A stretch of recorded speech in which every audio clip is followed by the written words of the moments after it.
Gangs के last scene जो किया था मैंने, लास्ट जो शॉट था उसमें वो था जिसमें रामाधीर विलन को मार रहा हूँ, रामाधीर सिंह को। वो सीन शूट होते होते मुझे आइडिया होने लगा था कि मेरी गाड़ी जो है अभी ट्रैक पे आ जाएगी। वो सीन शूट करे थे, आपको पता था कि अब सितारे जो है सही लाइन पे लग चुके हैं। हाँ, सितारे सही लाइन पे लग चुके हैं। हमारी फिल्मों में स्टोरी बदलती है लेकिन कैरेक्टर जो है ना, जैसे एक हीरो है, एक हीरोइन है, एक सपोर्टिंग एक्टर है, एक कॉमेडियन है, एक गंदा आदमी है, एक कैसा है, वो सेम चला आ रहा है। तो वो जो स्ट्रक्चर है ना, बॉलीवुड का जो स्ट्रक्चर, वो पता नहीं कब ब्रेक होगा। मैंने आई थिंक 200 के आसपास फिल्में देखी इस बीच इस लॉकडाउन में जी। और मेरे जो फेवरेट एक्टर्स रहे हैं उनकी फिल्में देखी मैंने। हाय, मैं हूं नवाजुद्दीन सिद्दीकी, आप देख रहे हैं और बताओ स्तुति के साथ।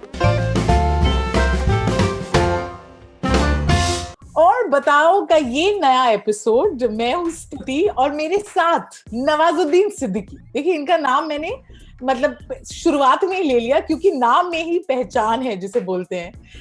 Nawazuddin Siddiqui, this word has become synonymous with, यार बंदे ने तो कमाल की एक्टिंग करी होगी, है ना, फिल्म देखनी चाहिए। ये एक ओपिनियन लोगों का बन गया है। अभी हाल ही में नेटफ्लिक्स पे सीरियस मैन आपकी आई, इनफैक्ट इस साल रात अकेली है भी आई। दीज आर फिल्म्स जिसके लिए आपको बहुत क्रिटिकल अक्लेम मिल रहा है and all of that. But आप अभी बहुत खूबसूरत मसूरी में बैठे हैं, आपको कैसा लग रहा है? मुझे बहुत अच्छा वेदर है और बहुत ही, मैं अकेला हूँ और दूर दूर तक 2-2 किलोमीटर तक यहाँ कोई नहीं। तो इससे अच्छी बात और क्या हो सकती है? एक एक्टर जिससे मिलने के लिए इतने लोग इंतजार कर रहे हैं, उसको ये 2-2 किलोमीटर लोग नहीं है, वो जगह ज्यादा पसंद आई। हाँ, बिल्कुल बिल्कुल। मैं शुरू से चाहता था एक्चुअली कि मैं ऐसा वक्त आए कभी लाइफ में मेरी कि जहाँ पे मैं कोई ना हो और मैं अकेला हूँ। तो ये वक्त मुझे ऊपर वाले, थैंक्स टू गॉड, कि मुझे वो टाइम मिला। जनरली बहुत, जब भी आपसे मुलाकात होती है ना किसी फिल्म के पहले, मोतीचूर चकनाचूर के पहले हमने बात की, फिर सीरियस मैन, आज फुर्सत में नवाज, आप मुझे बताइए, एक तो अपनी फिल्म आपने देखी नेटफ्लिक्स पे अभी रिलीज होने के बाद? हाँ, मैंने देखी नहीं थी फिल्म एक्चुअली। अच्छा। और रिलीज होने के बाद ही देख पाया मैं भी फिल्म। तो आप खुद अपना रिव्यू क्या करेंगे? आई थिंक मैं तो खैर अपना रिव्यू नहीं कर सकता, बट हमने एक कोशिश होती है, एक कोशिश करते हैं। वो जो कुछ समझदार लोग होते हैं वो वैलिडेशन देते हैं उसका, और वो सर आंखों पे होता है। ऑफकोर्स मैं तो खुद नहीं कर सकता, मैं इस लायक कभी हुआ नहीं हूँ कि मैं खुद को कर सकूं। बट मैं हमेशा एक्सपेक्ट करता हूँ कि जब मैं कुछ करूँ और जो काबिल लोग हैं, एजुकेटेड लोग हैं, सिनेमा में जिनका बहुत बड़ा कंट्रीब्यूशन रहा है, वो मेरी एक्टिंग को क्रिटिसाइज करें, चाहे कैसे भी, चाहे बुरा बोले अच्छा बोले, व्हाटएवर, तो उनका जो चीजें होती हैं वो मैं लेता हूँ ऑफ कोर्स।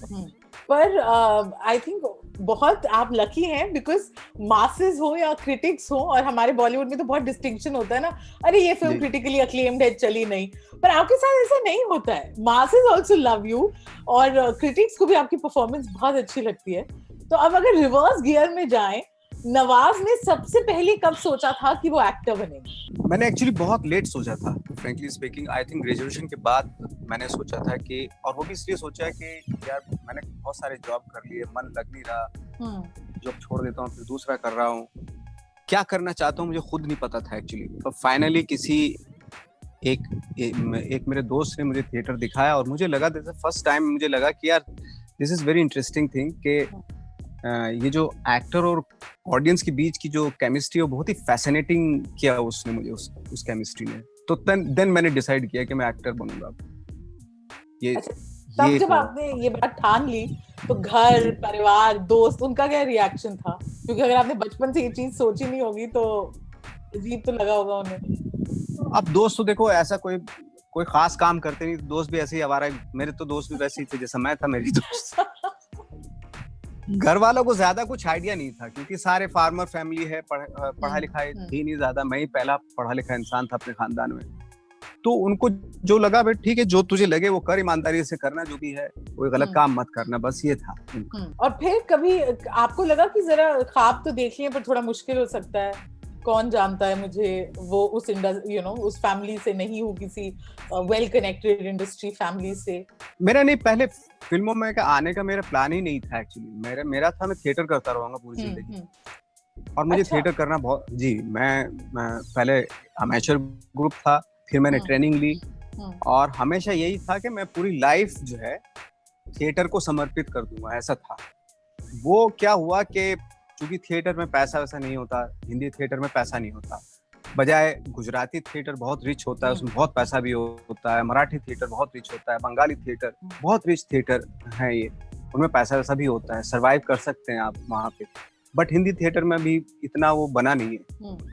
तो पैसे की वजह से मैंने सोचा यार गरीबी भूखमरी अगर दिल्ली में है तो भूखा ही मरना है तो बम्बई में जाके मरते हैं, तो बम्बई चले गए टाइप में 5 छोटे मोटे रोल मिलते चले गए अपना कई सालों तक, और खुश थे उसमें, ऐसा कोई वो नहीं था।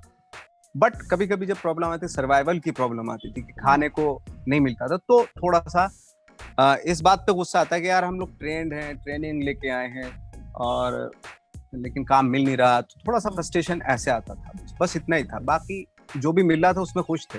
आई थिंक तभी लोग ये चीजें बार बार सुनना चाहते हैं, बिकॉज इतनी इंस्पायरिंग जर्नी है ऑफ समवन जो खेती फैमिली से फिर फिल्मों में आना, फिर इस तरीके से सर्वाइवल की बात, और अब तो आप रूल कर रहे हैं, आपके लिए रोल्स लिखे जाते हैं, सिर्फ आपको देखने के लिए लोग आपकी फिल्में देखते हैं।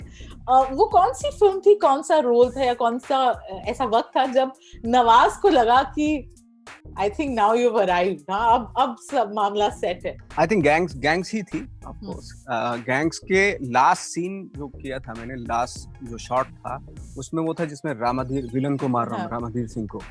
वो सीन शूट होते होते मुझे आइडिया होने लगा था कि मेरी गाड़ी जो है अभी ट्रैक पे आ जाएगी, इतने सालों का जो स्ट्रगल है और मारा मारी है, ये वो सब खत्म हो जाएगा। ये था। क्या बात है। अच्छा, very few people realise this, मतलब व्हाइल आप वो सीन शूट कर रहे थे आपको पता था कि अब सितारे जो है सही लाइन पे लग चुके हैं? हाँ, सितारे सही लाइन पे लग चुके हैं। उसके बाद नवाज, अब आपको रिस्पॉन्सिबिलिटी, अब प्रेशर लगता है आपको, क्योंकि लोगों की आपसे एक एक्सपेक्टेशन है, आप कौन सी फिल्म करें, किस तरह की एक्टिंग करें, वो उससे आप कैसे डील करते हैं? सी मैं कोई ऐसा वो तो हूँ नहीं, मैं बीच में खराब फिल्में भी हो सकती है क्योंकि क्या होता है ना, देखो ट्रस्ट किसी डायरेक्टर पे ट्रस्ट किया जाता है, किसी स्क्रिप्ट पे ट्रस्ट किया जाता है और तभी की जाती है वो फिल्म। अब वो कभी कभार ऐसा होता है कि लोगों को पसंद नहीं आती, ऐसा हुआ भी है मेरे साथ और आगे भी होगा। मैं ये नहीं कह रहा हूँ कि परफेक्शन होता है हर चीज में, कहीं ना कहीं फेलियर भी होते हैं और लाइफ यही होती है, कहीं फेलियर होता है, कहीं थोड़ी सी सक्सेस मिलती है, कहीं कुछ अचीवमेंट मिलता है थोड़ा बहुत, और यही आई थिंक यही लाइफ है। सिर्फ ये एक्सपेक्ट करना कि मेरे साथ सब कुछ अच्छा हो, ऐसा इस दुनिया में पॉसिबल नहीं है। तो मैं अपने आने वाली फिल्मों में मेरी फेलियर भी होंगी ये फिल्में, है ना, कुछ सक्सेस भी होगी, और this is the life actually, this is life definitely. तो अब जब कोई स्क्रिप्ट आपके पास आती है, आप क्या सोच के हाँ या ना बोलते हैं? हम स्क्रिप्ट में दम होना चाहिए, आप देखते हैं कि जरा स्टार पावर है, नहीं, मैं स्क्रिप्ट पे ज्यादा रिलायबल नहीं होता हूँ, क्योंकि मेरा एक्सपीरियंस ऐसा हुआ है कि जहाँ पे बहुत अच्छी स्क्रिप्ट थी लेकिन डायरेक्टर इतना लायक नहीं था। मेरा मानना है कि अगर डायरेक्टर अच्छा है तो बिलो एवरेज स्क्रिप्ट को ना स्पेशल बना सकता है वो, लेकिन अगर डायरेक्टर खराब है, कितनी भी दुनिया की सबसे खूबसूरत स्क्रिप्ट दे दो उसको, उसका भी बर्बाद कर देगा। Like for example serious man को लीजिए, सुधीर साहब इतने काबिल इंसान है अपनी जिंदगी में, और मैंने देखा है उनका, वो इतनी नॉलेज है उनको, इतने पढ़े लिखे हैं, इतने एजुकेटेड हैं, वो दुनिया को देखने का नजरिया जो है ना उनका बहुत ही स्पेशल है, बहुत ही खूबसूरत है। तो मुझे डे 1 से मालूम था कि हम कुछ ना कुछ अच्छा जरूर बनाएंगे, ये तो फैक्ट। तो ये होता है, डायरेक्टर पे बहुत डिपेंड करता है। आपने एक यूनिक अपना स्टाइल बना लिया, अब जब लोग when people try to even mimic या कॉपी, या इवन जब स्कूल के बच्चे मिमिक करते हैं, तो अब एक नवाज का स्टाइल है, दिस क्विंटेसेंशियल कॉमन मैन, एक तरीका, एक जो जिस हर रोल में जो हल्का सा एक ह्यूमर ले आते हैं, एक सटायर ले आते हैं, वो अब आपका एक इंडिविजुअल स्टाइल बन गया है। How do you feel about that कि अब लोग आपको कॉपी करते हैं? I think वो गलत है, क्योंकि स्टाइल नहीं बनना चाहिए। इसीलिए मैं बहुत ही वैरायटी वाले रोल करना चाहता हूँ। अगर फॉर एग्जांपल जैसे मैं अगर ठाकरे कर रहा हूँ तो मंटो भी करता हूँ। अगर इससे पहली वाली फिल्म में आपने मुझे कॉप में देखा होगा, राता किली में, और इस फिल्म में मैं एक कॉमन मैन कर रहा हूँ, है ना। तो मोस्टली मैं ये जरूर है कि मैं कैरेक्टर ऐसे करना चाहता हूँ जो एग्जिस्ट करते हैं उस दुनिया में, हमारी कंट्री में या हमारे मोहल्लों में, हमारे आसपास एग्जिस्ट करते हो। मैं ऐसे कोई कैरेक्टर नहीं करना चाहता जो जिस दुनिया के ना हो, जैसे हीरो होता है। आप एक्सपेक्ट कर सकती हैं कि आपके पड़ोस में वो हीरो रहता होगा? मैं आपसे पूछ रहा हूँ, आप सोच सकती हैं कि वो जो हीरो फिल्मों में आप देखती हैं या देखती आई हैं पिछले 60 साल से, वो एग्जिस्ट करता है सोसाइटी में? कहीं भी नहीं करता। वो फेक है, वो झूठ है। तो that these kind of roles I don't want to do these kind of characters और हीरोज टाइप के जो एग्जिस्ट ना करते हो। हाँ, हीरो हो लेकिन एग्जिस्ट करता हो हमारी सोसाइटी, उस तरह के कैरेक्टर में, रोल में मुझे ज्यादा इंटरेस्ट होता है। और तभी आपने वो मोल्ड शायद ब्रेक कर दिया है कि आज अब suddenly different roles are also being offered to you. और जो हमें था ना, हीरो का दोस्त, हीरो की बहन या हीरोइन, बहुत फिक्स्ड मोल्ड में ये चीजें होती थी, एग्जैक्टली होती थी। अब एब्सोल्युटली आपने तो मतलब बिल्कुल ही उसको चेंज कर दिया। हमारी फिल्मों में स्टोरी बदलती है लेकिन कैरेक्टर जो है ना, जैसे एक हीरो है, एक हीरोइन है, एक सपोर्टिंग एक्टर है, एक कॉमेडियन है, एक गंदा आदमी है, एक कैसा है, वो सेम चला आ रहा है।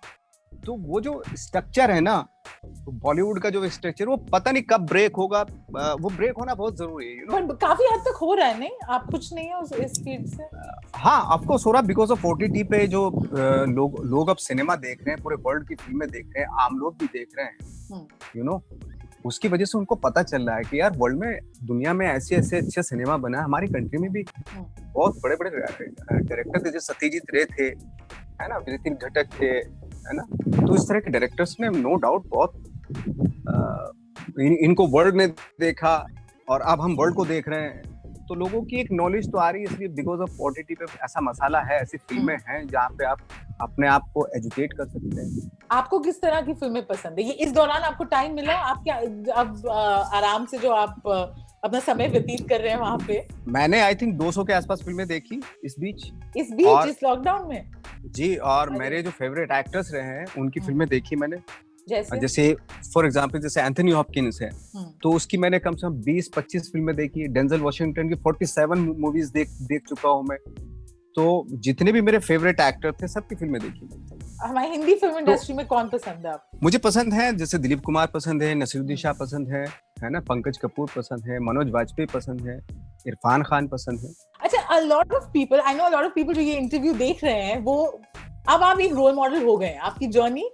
A lot of people are just, वो आप ही से कॉन्फिडेंस लेते हैं कि जिस तरीके से इन्होंने किया हम भी कर सकते हैं। वो आप लोगों में वो चीज इंस्पायर करते हैं। What has been your biggest learning, Nawaz? ये पूरी जर्नी जो आपने तय की है, सर्वाइवल से लेके अब जहां आप इस पोजीशन में हैं कि आप चूज कर सकते हैं, आप फैसले ले सकते हैं कि आप किन फिल्मों में दिखना चाहेंगे, क्या सीखा है आप? मैंने तो यही सीखा है कि जिंदगी भर आप जिस चीज का आपका पैशन है उसमें इन्वॉल्वमेंट रहना बहुत जरूरी है आपका। पैशन होना चाहिए, पेशेंस होना चाहिए, ट्रेनिंग होनी चाहिए, एजुकेशन होनी चाहिए, ये बहुत जरूरी है। अगर आप अभी देखें, माहौल ऐसा हो रहा है कि हर एक्टर और डायरेक्टर, मैक्सिमम एक्टर और डायरेक्टर्स कुछ और ही बात कर रहे हैं, सिनेमा की कोई बात ही नहीं कर रहा। तो मुझे कभी कभी ना अजीब सा लगता है, यार मैं ऐसे लोग होने चाहिए मेरे सामने। मैं ऐसी जगह चाहता हूँ जहाँ पे लोग सिनेमा की बातें करें। ठीक है, अगर कोई टॉपिक होता है उस पर आप बोल के अपनी राय दीजिए, ऑफकोर्स। अगर वो गलत हो रहा है उसके ऊपर भी बोलिए, मैं वो मना नहीं कर रहा हूँ। बट व्हाट अबाउट सिनेमा यार? हम लोग आर्टिस्ट हैं, हमारी कम्युनिटी आर्टिस्ट की कम्युनिटी है। हमें आर्ट के ऊपर बातें करनी चाहिए, हमें पेंटिंग के ऊपर बात करनी चाहिए, हमें आर्किटेक्ट के ऊपर बात करनी चाहिए, हमें एक्टिंग के ऊपर बात करनी चाहिए, सिनेमा के ऊपर बात करनी चाहिए। वो हो ही नहीं रही। 5-6 महीने से, 7-8 महीने से कोई बात ही नहीं कर रहा सिनेमा के ऊपर। तो ऐसा लगता है कभी कभी अलोन कुछ लोग ही हैं यार जो बस इट्स वेरी लाइक एनीवे। नहीं, आपकी बात हम समझ रहे हैं। And this was something that we had spoken about even Serious Men के दौरान, कि आर्ट के जरिए आपकी सिनेमा ही आपका पॉइंट ऑफ व्यू है और उसी के जरिए आप समाज में भी वो बदलाव ला सकते हैं जो आप चाहें। बिल्कुल बिल्कुल। अच्छा, आपने अभी मुझसे पूछा कि उस तरीके के हीरोज एग्जिस्ट करते हैं या नहीं। बहुत फैंटेसी फिल्मों के लिए बॉलीवुड, ये टर्म ऑफ कोर्स अपने आप में बहुत लिमिटेड है, बट ये जाना जाता है। आपको इस तरीके की फिल्में पसंद है? आपको ऐसे सॉन्ग, डांस रूटीन और एक इंटरव्यू में आपने बोला था बड़ा आसान होता है, इसके लिए टैलेंट की जरूरत नहीं होती। जिसमें दिमाग खर्च नहीं हो रहा उसमें टैलेंट कहाँ है? कहाँ है? दिमाग खर्च होता है जहाँ कुछ इनोवेट करते हैं आप। अगर टैलेंट, अगर सपोज कोई गाना बहुत खूबसूरत गाना है तो उसमें किसका दिमाग खर्च हो? कोरियोग्राफर का ना, वो टैलेंटेड है। कुछ बहुत खूबसूरत गाना है जिसको देख के आप अरे वाह माय गॉड क्या गाना है और क्या अच्छा लग रहा था वो गाना किसका है, वो सिंगर का है, वो टैलेंटेड है, या किसी ने जिसने उसको कंपोज किया है, जिसने उसकी धुन खोजी थी वो टैलेंटेड है। जो खोजता है वो टैलेंटेड होता है। एक्टिंग में भी जो आप इनोवेट कर रहे हैं, कुछ डिस्कवर करने की कोशिश कर रहे हैं और एक डिफरेंट चीजें, डिफरेंट परफॉर्मेंसेस दे रहे हैं, वो टैलेंटेड है। वो बने बनाए ढर्रे पे आप करते जा रहे हो, वो टैलेंट नहीं है, वो फॉर्मूला है। वो फॉर्मूला है, क्योंकि ये हम 20 साल पहले भी देख चुके हैं। आपको मजा आता है ये फिल्में देखने में? हाँ, मजा मुझे आता है, मैं ये नहीं कह रहा हूँ कि मजा नहीं आता, मुझे मजा आता है। और आप ये खुद करना चाहेंगे या you want to challenge yourself? नहीं, मैं देखिए, मैं एक्टर हूँ, मैं एक्सपेरिमेंट के तौर पे वो सारी चीजें करना चाहता हूँ कि एक्टर कितने एक्सपेरिमेंट कर सकता है। मैं लाइक टिपिकल एक हीरो भी मैं ट्राई करना चाहूंगा, या के भी मैंने, और मैं हर तरह के complex oriented grey shade characters भी करना चाहूंगा, नेगेटिव कैरेक्टर भी करना चाहूंगा, जिसमें मुझे लगेगा कि हाँ एज एन एक्टर मुझे चैलेंज कर रहा है। जैसे फॉर एग्जाम्पल जब हम लोग एनएसडी में थे तो हम हर तरह का प्ले करते थे, संस्कृत प्ले भी करते थे, पारसी थिएटर भी होता था, शेक्सपियर के प्ले भी होते थे हमारे यहाँ पे, और रशियन प्लेस भी होते थे हमारे यहाँ पे, तो पूरे, और फोक प्लेस भी होते थे, traditional Hindi, traditional Sanskrit play भी होते थे। तो हमें हर तरीके के प्ले कराए जाते थे, तो हम वी आर यूज्ड टू। तो अगर मैं कमर्शियल फिल्म कर रहा हूँ, हमारे लिए कोई बहुत बड़ी बात नहीं, क्योंकि वो स्टाइल का उस फॉर्म का प्ले हम ऑलरेडी कर चुके हैं उस फॉर्म में। आपने इतने अलग अलग रोल्स करे हैं, मांझी हो, मंतो हो या ठाकरे हो, पर्सनली सबसे ड्रेनिंग, सबसे डिफिकल्ट कौन सा रोल था? आई थिंक ठाकरे और एक कैरेक्टर और था रमन राघव का। हाँ, रमन राघव, यस। दो कैरेक्टर बहुत दोनों को मेंटली उनके दिमाग में घुसना शायद आपके लिए एक चैलेंज बहुत डिफिकल्ट था। अच्छा, I know a lot of students of cinema and acting would be watching this interview because लोग आपकी हर बात बहुत ध्यान से सुनते हैं। क्या टिप्स आप उन्हें देंगे for a character like Thackeray? उस एम्बिवलेंस, उस मॉरल एम्बिवलेंस को किस तरीके से साइड में करके आपने एकदम अपना लिया था, that role and the dignity with which you played it, and then the same person has also played Manto. तो आप ये आपकी गॉड गिफ्ट है या ये ट्रेनिंग है? नहीं, ट्रेनिंग ऑफ कोर्स आपको हेल्प तो करती है, but at the same time आपको, लाइक फॉर एग्जांपल जैसे ठाकरे में कर रहा था, तो ठाकरे में मुझे हमेशा यही ख्याल था कि मैं मिमिक्री ना करूं जी। वो बहुत आसान हो जाता है, उनकी आवाज पकड़ के मिमिक्री कर देना, इट वाज सो इजी, और बायोपिक में हमेशा इस चीज का ख्याल रखना चाहिए कि उसकी सोल को पकड़ो, वो लगना भी चाहिए कैरेक्टर के। ठाकरे भी है, नवाज लगना भी चाहिए ठाकरे, और नवाज भी ऐसा लगना चाहिए, तो उसके लिए मैंने उनके बहुत सारे वीडियोस देखे, फिजिकलिटी में भी चेंज लेके आया, कोशिश की मैंने, मतलब मैं लेके नहीं आया, मैं तो खैर मैं एक कोशिश ही कर सकता हूँ, और उनकी टोनल क्वालिटी में भी, एट द सेम टाइम उनका थॉट प्रोसेस, वो सारी चीजें कोशिश की जाती है पकड़ने की, और ना लगे कि ये कॉपी है या मिमिक्री कर रहे हैं आप, वो भी ना लगे। तो इन सब चीजों का ख्याल रखने के लिए ना बहुत मेहनत करनी पड़ी मुझे। लाइक फॉर एग्जाम्पल जैसे मंटो है, मंटो के लिए खुद का मुझे सच्चाई, उस दौरान जब मैं मंटो का कर रहा था, मैंने खुद से चैलेंज लिया था कि इस बीच 3-4 महीने के बीच में झूठ नहीं बोलूंगा, क्योंकि मंटो ने कभी भी झूठ नहीं बोला, हमेशा उसने सच लिखा है ना। तो मैंने यही डिसाइड किया था कि एटलीस्ट मेरी यही एक्सरसाइज है मंटो करने के लिए, कि मैं इन 3 महीने तक जो सच है वही बोलूं, छोटी छोटी चीजों में भी सच बोलूं। तो हालांकि उसके बहुत ही रिप्रिकेशन भी हुए, बट वही मैंने कहा, चौथे महीने तो आपको बट वो मेरी नादानी थी एक तरह से। अच्छा, अब आपने वो कसम तोड़ दी है? तोड़ दी, हाँ, उस घंटों के बाद तोड़ दी थी मैंने। सही, ओके, अभी मेंटली नवाज, आपको मेंटली अब आप हीरो हो गए अपने दिमाग में, या आप अभी भी खुद को स्ट्रगलर समझते हैं? मैं पूरी जिंदगी एक्टिंग का स्टूडेंट हूँ, और मैं सिनेमा का स्टूडेंट रहूंगा, और स्ट्रगल करता रहूंगा पूरी जिंदगी, कुछ डिस्कवर करने के लिए हमेशा पूरी जिंदगी स्ट्रगल करता रहूंगा, वो तो है। बट इंसान कई बार जैसे जिस मूड में अभी आप हैं, आप जहाँ हैं और आप एकांत में ये सोचते होंगे, एक स्टार्टिंग पॉइंट होता है और अब इंसान जहाँ है, यू कवर्ड दैट जर्नी, बहुत आगे निकल आए हैं जहाँ से आपने शुरुआत की थी। आज कोई इंसिडेंट या कोई ऐसी चीज आपको याद है जो आप भी सोचते हैं कि नवाज काफी दूर वहां से आ गए? नहीं, बस सर्वाइवल का होता था, मुझे खाने का होता है, अदरवाइज निकल कहाँ के कहाँ आ गए, वही है अभी भी। हाँ, वक्त के साथ साथ बदलना पड़ता है इंसान को, क्योंकि आज अदरवाइज अभी तो काफी, मुझे तो लगता नहीं कहीं आ गए हम लोग। यू नो, सक्सेस, प्रसिद्धि अलग अलग तरीके की होती है, ये आपके ऊपर डिपेंड करता है कि आप किस चीज को प्रसिद्धि मानती हैं। यू नो, जैसे हमारे एक टीचर थे, वो बोलते थे हमेशा कि प्रसिद्धि और सिद्धि में फर्क होता है। यू नो, प्रसिद्धि होती है कि आप कपड़े उतार के सड़क पे घूम लीजिए, या किसी जो इज्जतदार इंसान है उसकी बेइज्जती कर दीजिए, आप प्रसिद्ध हो जाएंगे। लेकिन सिद्धि, किसी एक चीज के ऊपर सिद्धि प्राप्त करने में सालों लग जाते हैं, एक जिंदगी भी कम होती है। तो मैं तो मानता नहीं हूँ कि मैं कहीं आ गया हूँ। हाँ, ये है कि फाइंड आउट करते रहेंगे, कुछ डिस्कवर करने की कोशिश कर रहे हैं, कैरेक्टर्स वो करते रहेंगे, इसलिए सिद्धि प्राप्त करने के चक्कर में पूरी एक जिंदगी भी कम रहती है। मेरा फाइनल सवाल आपसे जी नवाज, अब इतने वेरियस रोल्स कर लिए हैं आपने, अब क्या प्लान है, किस तरीके के रोल्स करेंगे, या कौन सा ऐसा रोल है या ऐसे डायरेक्टर हैं जिनके साथ आपने काम नहीं किया और अब आप करना चाहेंगे? तो पर्सनल गोल्स रखे हैं आप? नहीं, ऐसा मैंने रखा नहीं है, फ्रेंकली स्पीकिंग। मैं कल को बहुत सारे मैंने नए डायरेक्टर के साथ भी काम किया, आगे भी करूंगा, लेकिन मुझे अगर उसका थॉट प्रोसेस, उसका थॉट करेक्ट लग रहा है कि हाँ, ये आदमी सिनेमा के बारे में या कुछ ऐसी स्टोरी है जिसमें ये भी कुछ फाइंड आउट करने की कोशिश कर रहा है, तो मैं ऐसे डायरेक्टर के साथ हमेशा काम करता हूँ, चाहे वो नया हो या पुराना हो। Thank you so much. I am sure a lot of people जिन्होंने इंटरव्यू देखा है बहुत कुछ सीखा है आपसे, and now we are looking forward to seeing you on screen. Thank you so much.